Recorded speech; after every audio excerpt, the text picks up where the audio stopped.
Isang magandang hapon po sa bawat isa. At ngayon po tayo ay magpapatuloy in our series in the book of Acts. Tayo po ay nasa chapter 6 and we will be reading verses 8 to 15. Acts chapter 6 verses 8 to 15. Ganito po ang sinasabi.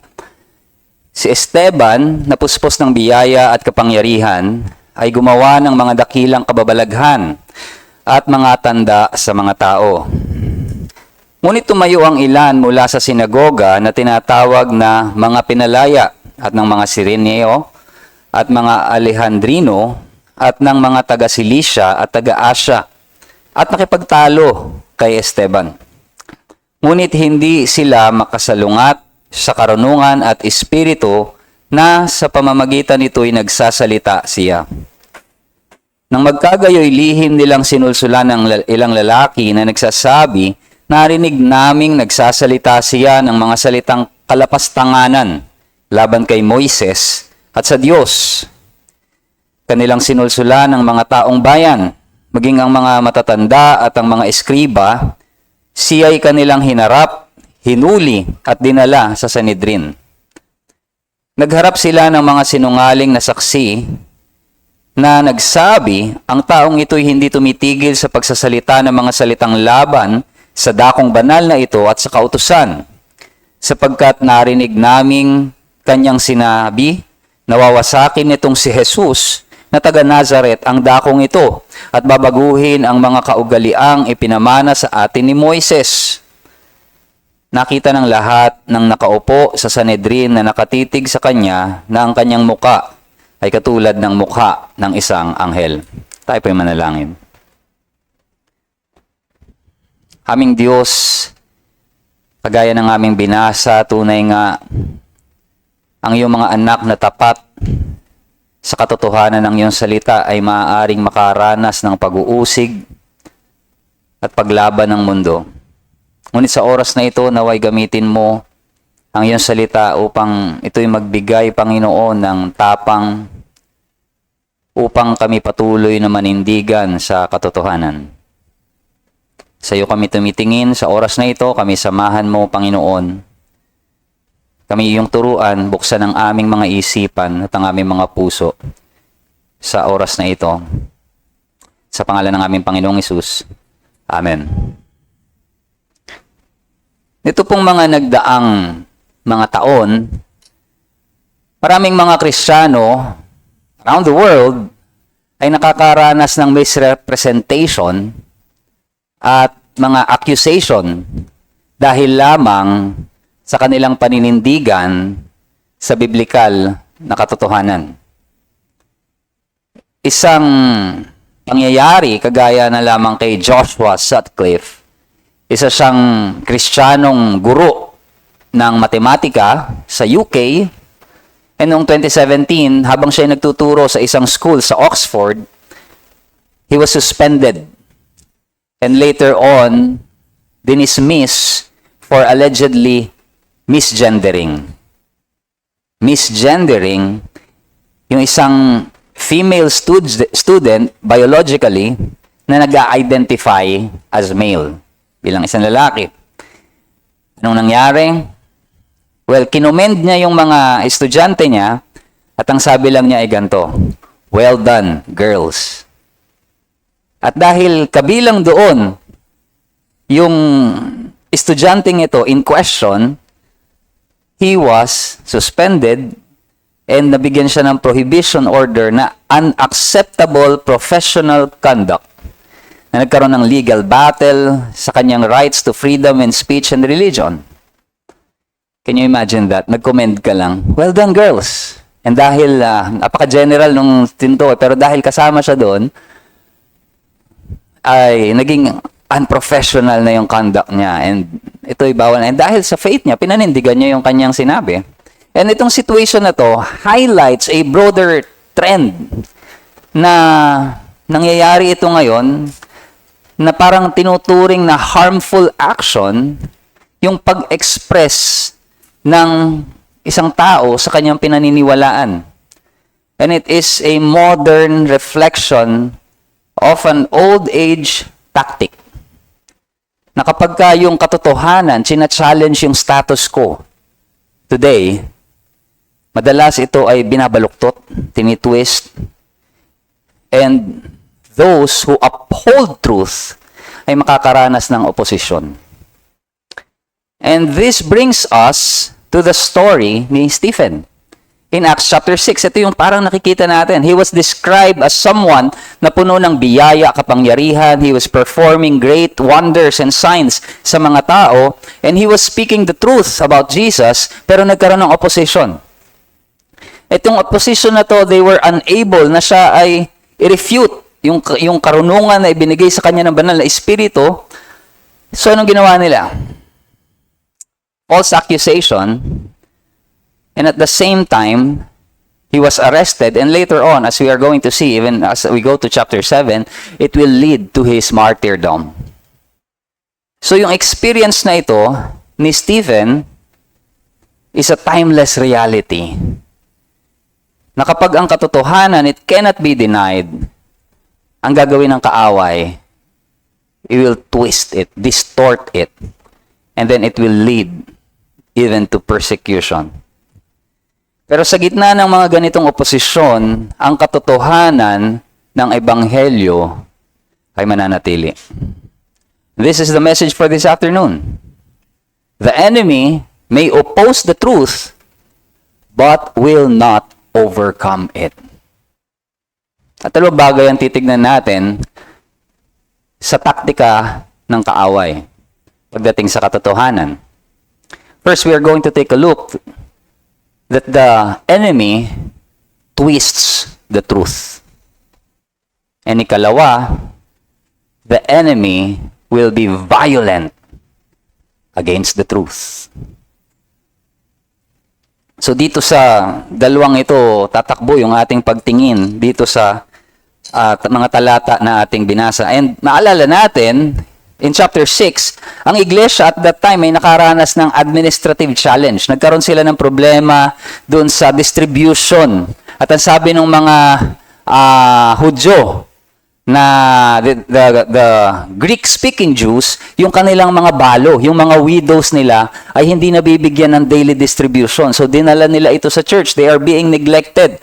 So ang naging tugon ng mga apostol dito, in-encourage nila yung church na mag-appoint ng 7 kalalakihan that are qualified para maglingkod sa ministeryong ito.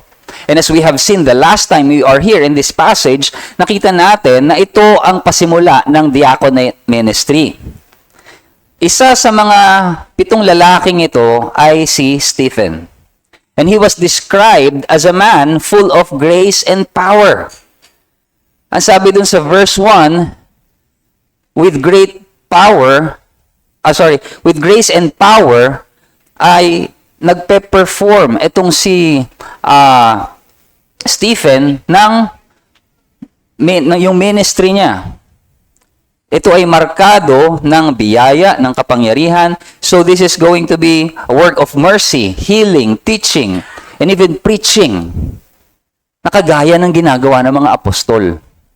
So, hindi lang siya nandun sa diaconate, no? So, even, kumbaga parang nandun din na he is performing also a kind of gift na parang kagaya ng mga apostol. And this is probably something na ginagawa na niya even before pa siya ma-assign dun sa office ng ministry ng diaconate. Ang sabi ng Acts 4:33, patungkol sa mga apostol, and with great power, tingnan natin yung word na yon, the power, the apostles were giving their testimony to the resurrection of the Lord Jesus, and great grace was upon them all.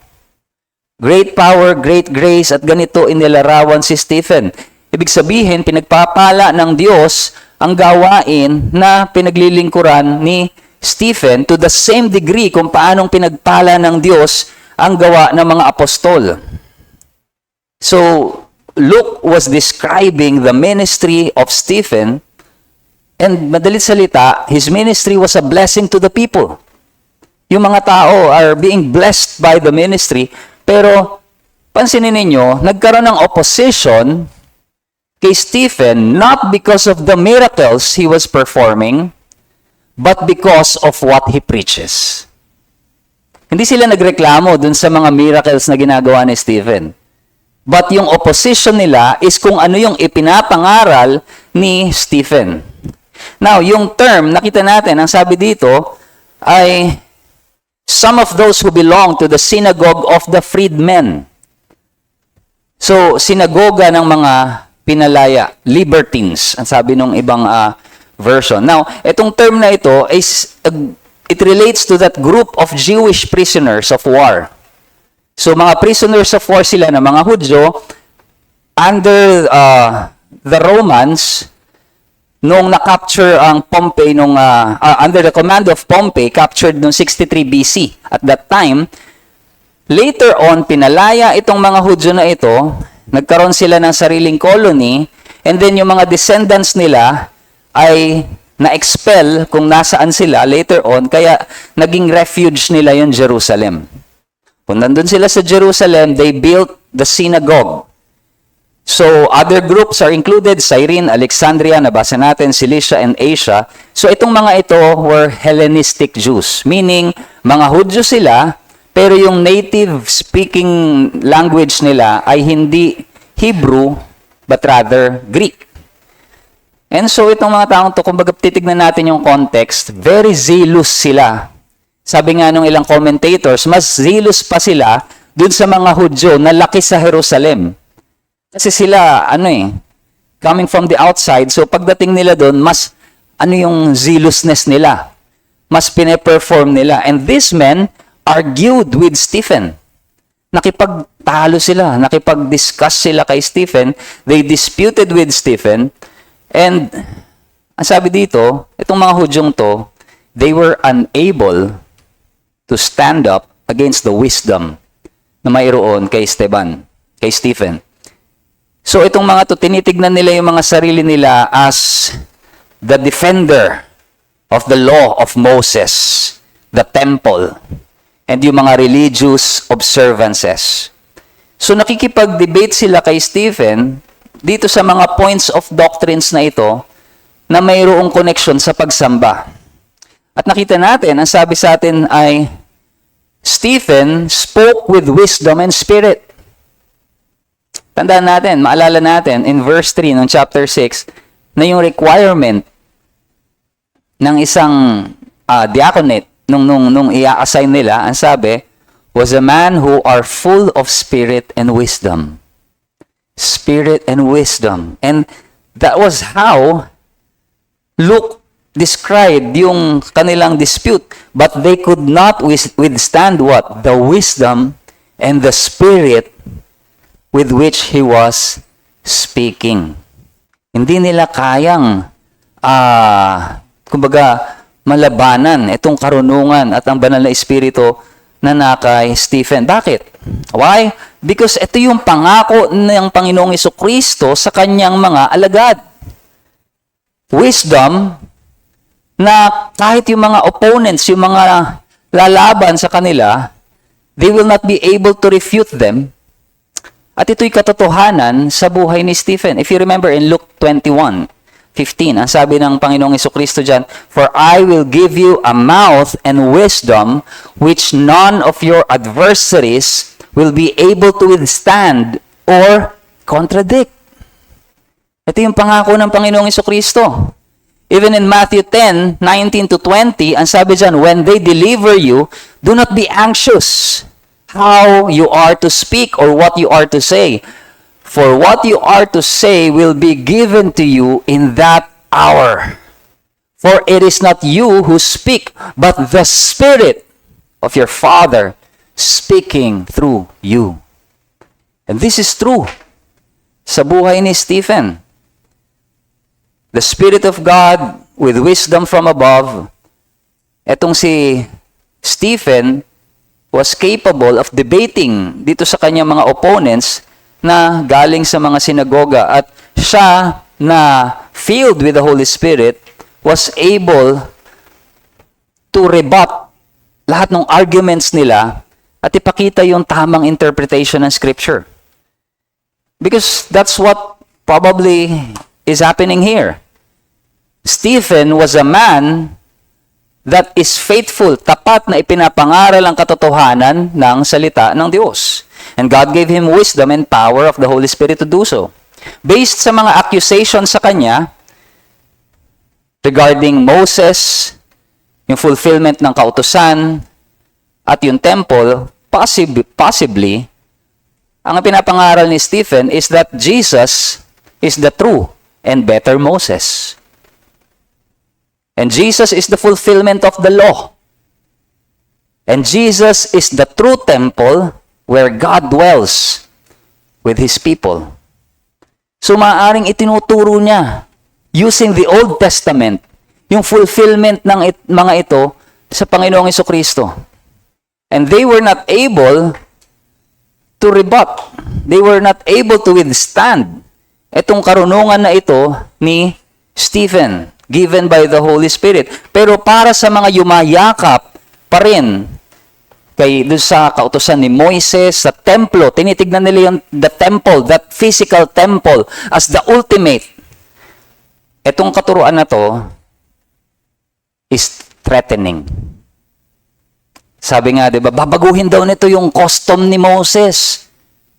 Yung mga custom na ipinasa sa atin ng ating mga magulang, ng ating mga ninuno.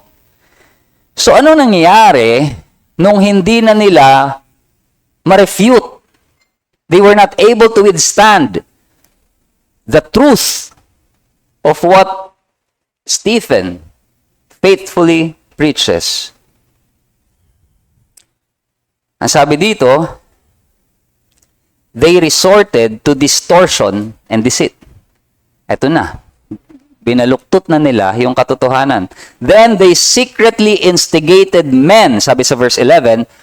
At sabi dito, we have heard him speak blasphemous words against Moses and God. Pansinin ninyo, yung accusation nila, hindi naman ito entirely gawa-gawa lang. May truth doon. Nagsasalita siya tungkol kay Moses. Nagsasalita siya patungkol sa Diyos. But the difference is it is a twisted version, baluktot na version ng ipinapangaral ni Stephen. Kung ano yung totoong sinabi ni Stephen. Binaluktot na nila. Gumamit sila ng religious language. Blasphemy. Kautusan. Law. God. Pero the way they presented it, wineponize nila ito laban sa katotohanan. And their goal is yung mga tao, makumbinsi yung mga tao against Stephen para magmukha siyang inaatake yung kanilang tradition. And that's the first tactic of the enemy. The enemy twists and distorts the truth to turn people away from Christ and His gospel. That's the first one. Tinitwist ng kaaway ang katotohanan para ilayo ang tao kay Kristo.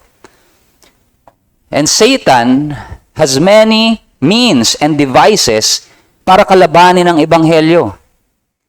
Pero at times, hindi siya blatant sa kanyang mga atake. Hindi lantad yung kanyang pag-atake sa katotohanan.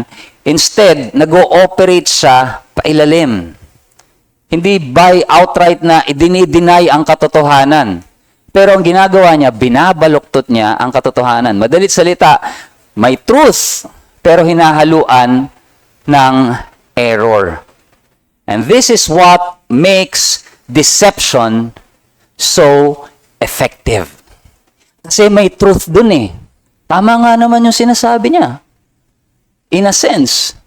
And because of that truth, hindi mo na napapansin yung error behind it. The accusations na ibinato kay Stephen were twisted versions ng kanyang ipinapangaral. Pinroclaim niya ang Panginoong Jesucristo as the fulfillment of the law and the true temple, pero kanilang ginamit yung mga salitang ito as a blasphemy against God. Napansinin ninyo, ito yung strategy ng kaaway ni Satanas from the very beginning. Hindi niya sinabi kay Eva at Adan na hindi yan sinabi ng Diyos. Pero anong kanyang approach? Did God really say?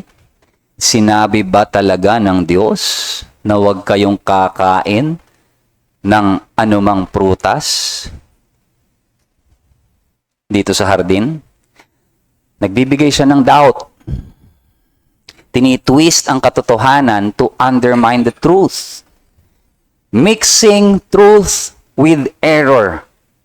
At patuloy niyang ginagawa ito hanggang sa mga araw na ito. Hanggang sa mga panahong ito. Sabi ng 2 Corinthians 11:14, ito ang sabi ni Pablo, "For even Satan disguises himself as an angel of light." Anong meron kapag ang katotohanan is blended with error? Anong mangyayari kapag ang katotohanan ay hinahaluan ng mali? Well, the clarity of the gospel is compromised. Maaring makarinig ang mga tao ng katotohanan, malapit sa katotohanan, pero hindi ang katotohanan na nagliligtas. Conviction is dulled. Nawawala yung conviction. Nami-minimize ang kasalanan or nare-redefine. Kaya nawawalan ng halaga ang ginawa ng Panginoong Jesucristo. Even Christ, kahit si Kristo ay natatakluban. When the law is upheld, kapag yung kautusan ay pinapakita na hindi ito tinitignan bilang na-fulfill na sa Panginoong Jesucristo, it's either the people are left in despair, hindi ko ito masunod, wala akong pag-asa, or nasusunod ko to. And nagiging silang prideful, like that young rich man na in my childhood, I've obeyed them all. Ang sabi niya sa Panginoong Jesucristo. Kaya ano nangyayari? There is no transformation. A distorted gospel, it may steer the emotion. Pwede siyang magbigay ng mabigat na emosyon. Pwede siyang magbigay ng inspiration para mabago yung behavior ng isang tao, but it cannot regenerate the heart. Hindi nito kayang baguhin ang puso. Ito ang dahilan kung bakit ang kaaway ay hindi lamang umaatake from the outside, but he infiltrates. Alam niyo yung parang mga espiya na pumapasok sa loob and sinishift nila yung mensahe hanggang sa magmukhang gospel. But it isn't. Isang example nito today is pagdating sa biblical teaching ng gender and sexuality. Kapag ang mga Kristiyano, they affirm biblical truth like we are created with two genders, male, female, marriage is only between a man and a woman, ano yung label na ibinabato sa atin? Hateful. You are being labeled as hateful, or another term would be homophobic or oppressive. Pero hindi ito dahil ang iglesia ay hindi mapagmahal. It is not because the church is unloving, it is because the truth is being twisted. Ang strategy dito is to take the truth of the scripture at pagmukain ito as hate. I-redefine yung biblical love as bigotry, yung holiness as harm. Gumagamit sila ng mga emotional language para i-turn yung public against the gospel. Parang yung ginawa nila kay Stephen. They use a different language of what he's really trying to say. Kinukumbinsi ang mga tao to turn against him. So what is really happening is that nire-reject ng mga tao ang gospel hindi dahil hindi ito malinaw, kundi dahil ito ay misrepresented. They reject it not because the gospel is unclear, but they misrepresent it. Ito yung goal ng kaaway. Pagmukain ang katotohanan as a threat to people's identity, security, and their worth. Ayoko yan gospel na yan. Inaatake niya yung mismong identity ko, yung security ko.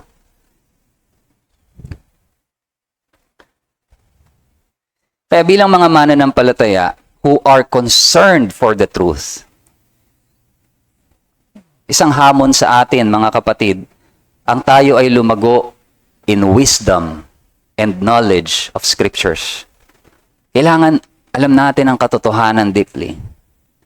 The reason why Stephen was able to speak with wisdom and knowledge and power is because he was rooted in scripture.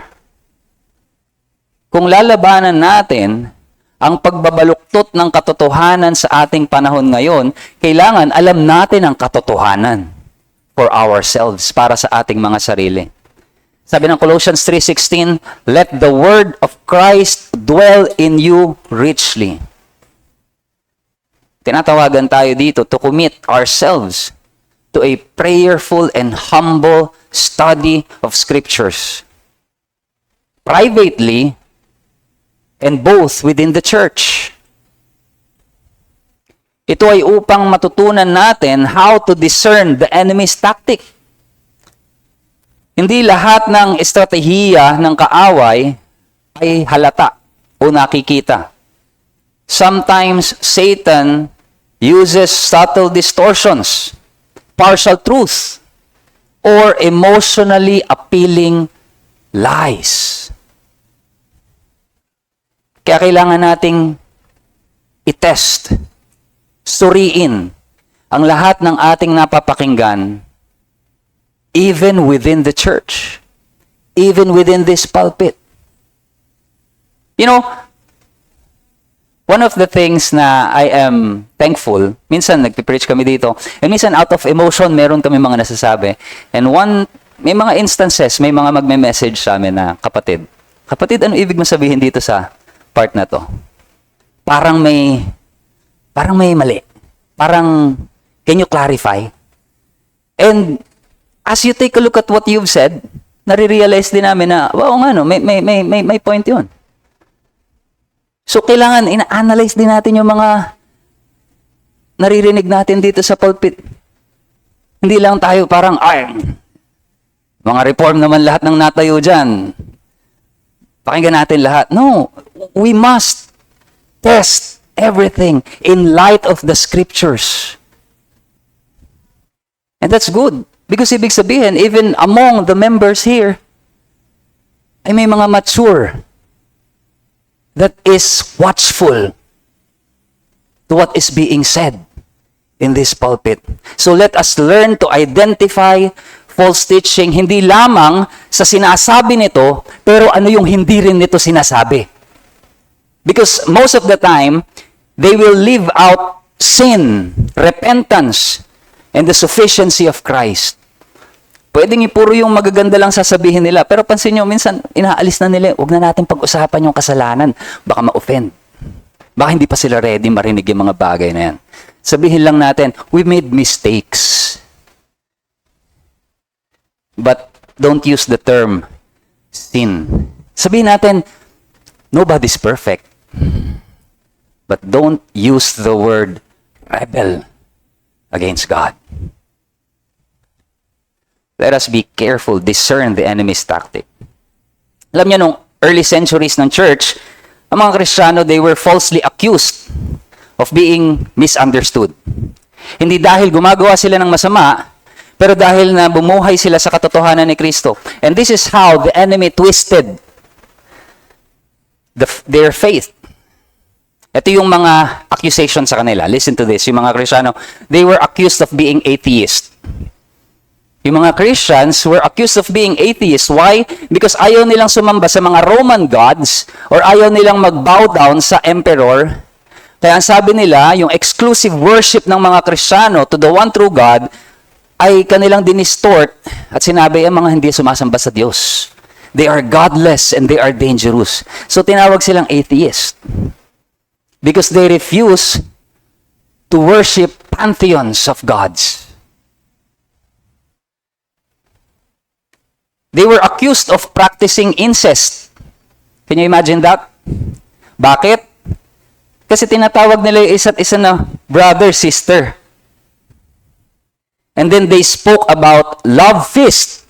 Ano yung love feasts na yun? Yung agape meal, yung supper. Outsiders, hindi naiintindihan yung spiritual meaning na to, assumed na literal family members ay nagpapakasal sa isa't isa and engaging in immoral behavior. They were accused, twisted yung truth. And they were slandered as cannibals.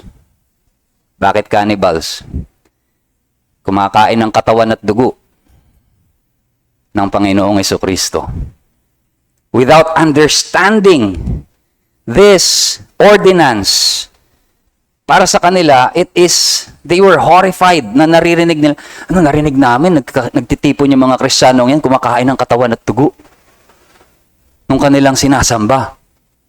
The truth was twisted.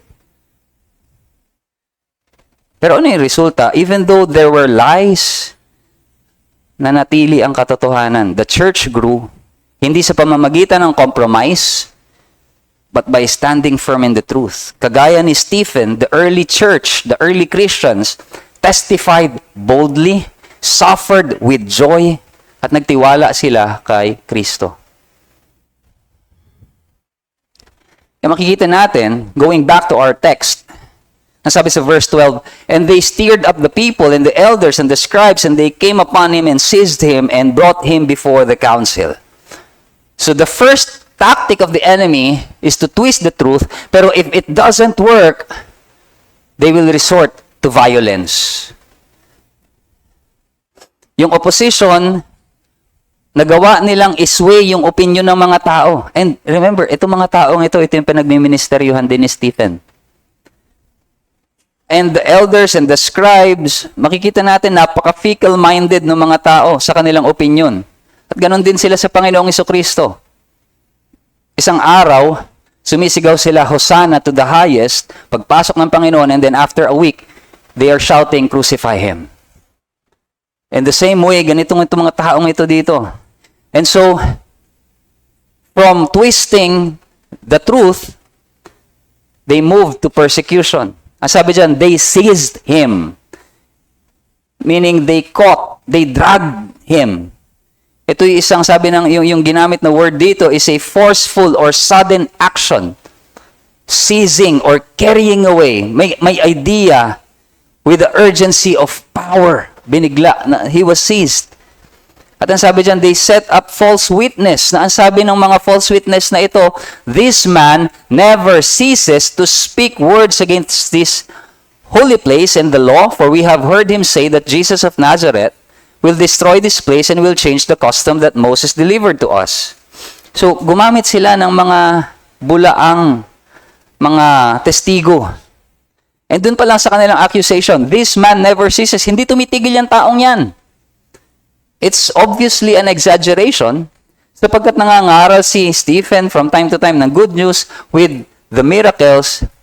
Pero ang gustong ipakita nito mga false witnesses na ito was that Stephen was a revolutionary na gustong isubvert, baguhin, itwist yung Jewish religion. And their accusation is an overstatement sapagkat ang Panginoong Jesucristo mismo ang nagsabi that He did not come to abolish the law,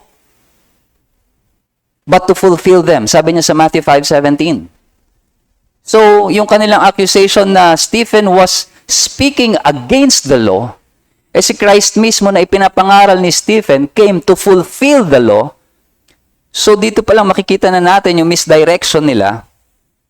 And these were the same accusations that was labeled against Christ dun sa kanyang mismong trial. Destroying the temple was a misunderstanding sa kanilang part kasi ang tinutukoy ng Panginoong Jesucristo dito in John 2 verse 19 was His body. That after 3 days ay muling mabubuhay. And we know later on from chapter 7, as most of us are familiar with this story, na si Stephen yung naging first martyr sa Christian church. But before that, something happened. Nung tinignan nila si Stephen, ano nakita nila? Ang sabi dito, his face shone like that of an angel. Nagniningning yung kanyang muka. His face reflects the glory and peace of someone approved by God. Pinapaalala nito sa atin yung parang instance kay Moses after niyang makipag-meet sa Diyos in Exodus 34:29. His face shone like that of an angel. Yung kanyang muka was radiant. And ano yung gustong iparating sa atin dito ni Luke? Can you imagine na itong taong to parang dinescribe nila ganito, ganyan. Parang they are trying to describe a monster, a criminal. And then pagdating nila at pagtingin nila doon sa akusado, it is a face of an angel. It's like Luke was portraying to us na yung pinakang countenance pa lang ni Stephen is already, kumbaga parang itinatanggi na kagad lahat ng accusations nila. The very countenance of this person denies, rejects all those accusations. Dinidisprove nito yung mga ibinabato sa kanya simply by looking at him. He's not yet opening his mouth. And so makikita natin dito, the enemy will resort to violence and persecution, but it will not be able to silence the truth. At kung titignan natin ang kasaysayan ng bayan ng Diyos, maging sa Biblia, maging sa history ng church, makikita natin madalas ginagamit ng kaaway ang dahas kapag hindi na sapat ang kanyang pagbabaluktot sa katotohanan. But we also see God's faithfulness, ang katapatan ng Diyos sa kanyang bayan, sa kanyang mga hinirang, it remains. At hindi kayang pagtagumpayan ito ng kaaway. He will not be able to silence truth and the gospel of Christ. Sabi ni Pablo in 2 Corinthians 4:8-9, listen to this. We are afflicted in every way, but not crushed. Perplexed, but not driven to despair. Persecuted, but not forsaken. Struck down, but not destroyed. Nagpapaalala ito sa atin that the measure of success sa buhay ng isang mananampalataya, it is not the absence of suffering, but the presence of Christ in the midst of it. Hindi ang kawalan ng paghihirap, kundi ang presensya ng Panginoong Jesucristo sa gitna ng paghihirap. At kagaya ni Stephen, that fire of suffering, ito'y nagsilbi lamang na liwanag para mas makita ang kaluwalhatian ng Diyos. So, brothers and sisters, as an application for us, if you are going to stand for truth, kung titindigan mo ang katotohanan, expect persecution. Sapagkat ang Panginoong Jesucristo mismo ang nangako that the world would hate those who belong to Him. John 15:18-20. Kaya huwag tayong magugulat kapag ang ating katapatan sa Panginoong Jesucristo invites opposition. Let us examine ourselves. Handa ba tayong maging unpopular, rejected, for the sake of the truth? Kailangan natin maunawaan, mga kapatid, that suffering is not defeat. Maaring tignan ng mundo ang persecution, ang pag-uusig bilang kahinaan, but remember, in God's kingdom, suffering for righteousness is glory. Kailangan nating transform yung ating perspective dito. Transform our minds, renew our minds. God uses trials to deepen our witness upang ipakita ang kanyang kalakasan sa ating kahinaan. And lastly, hayaan natin na ang pag-uusig, ang persecution, to point us to Christ. Yung katapangan na ipinakita ni Stephen at maging yung kanyang suffering ultimately points us to Jesus. Nakagaya ni Stephen was falsely accused and he was condemned. But there's a difference. Stephen died as a witness for truth. Jesus died because he is truth. He died as a savior for sinners. And on that cross, nung kanyang dinala ang ating kasalanan at pinagbayaran ito, ito ay upang tayo ay ilapit sa Diyos. And through His resurrection, ipinatunayan ng Panginoong Jesucristo na kahit ang kamatayan ay hindi kayang patahimikin ang katotohanan ng Ebanghelyo. Kaya't kung ikaw ay hindi pa nananampalataya sa Panginoong Jesucristo, turn from your sin at manampalataya ka ngayon. There will be forgiveness, there will be transformation, and Christ will never leave you.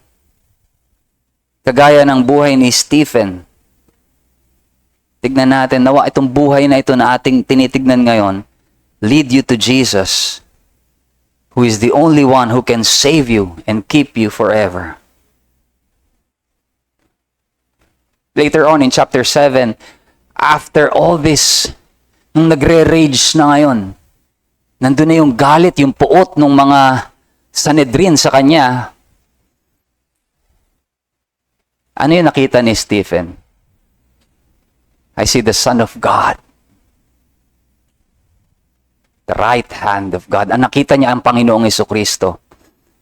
In the midst of suffering and trials and persecution, his eyes is focused on Christ. Noong pong World War II, isang German pastor and theologian by the name of Dietrich Bonhoeffer ang lumaban sa Nazi regime, maging sa persecution ng mga Kristiyano at mga Hudyo. At sa kabila nung danger na mayroon dito, ipinangaral ni Bonhoeffer ang katotohanan ng mayroong katapangan. And eventually, he was arrested. Ikinulong dahil sa kanyang conviction. At dun sa preso, despite of the harsh condition, patuloy niyang ini-encourage yung mga kapwa niya, mga nakakulong with God's Word. And just before his execution, nung siya ay bibitayin na, sinulat niya sa isang sulat, na sabi niya doon, the ultimate test of a person's faith is not comfort, but persecution. Kahit pinilit ng mga kaaway na siya ay patahimikin permanently, his legacy endured and flourished. Yung kanyang mga writings continue to inspire believers until now. At nagpapaalala sa atin, no amount of violence or persecution ang kayang mag-extinguish ng katotohanan ng Diyos. That was in his time. But today, in our time, the same battle continues. Ito pa rin yung laban, mga kapatid. Ang katotohanan ay patuloy na minimisrepresent. Ang katotohanan ay patuloy na binabaluktot, binabali, tinatanggihan, rejected. Ngunit kagaya ni Stephen, tayo ay tinatawagan na tumindig sa katotohanan, to stand firm in God's Word, to be equipped by the Spirit, na magsalita ng may karunungan at biyaya. Ang oposisyon ay maaari pang lumago, mas maging agresibo. Yes, it may. Nakikita natin ito ngayon, how aggressive they are in silencing the gospel, but it will not prevail. It will not prevail. Kailangan natin maging rooted, umugat sa katotohanan ng salita ng Diyos so that we may be able to discern the tactics of the enemy at maging matapang sa pangangaral ng katotohanan. At kahit ang mundo, it may misunderstand, it may reject the truth, or even persecute us, mananatili ang katotohanan ng Diyos. Nawa, kagaya ng radiant face ni Stephen, when the world looks at the church of Christ, naway makita rin nilang nagniningning ang kaluwalhatian ni Kristo sa ating kalagitnaan. May we be faithful witnesses of Christ. And there is confidence na kahit anuman ang strategiya ng kaaway, it will fail. And the gospel, the truth of Christ, will prevail. Tayo po'y manalangin.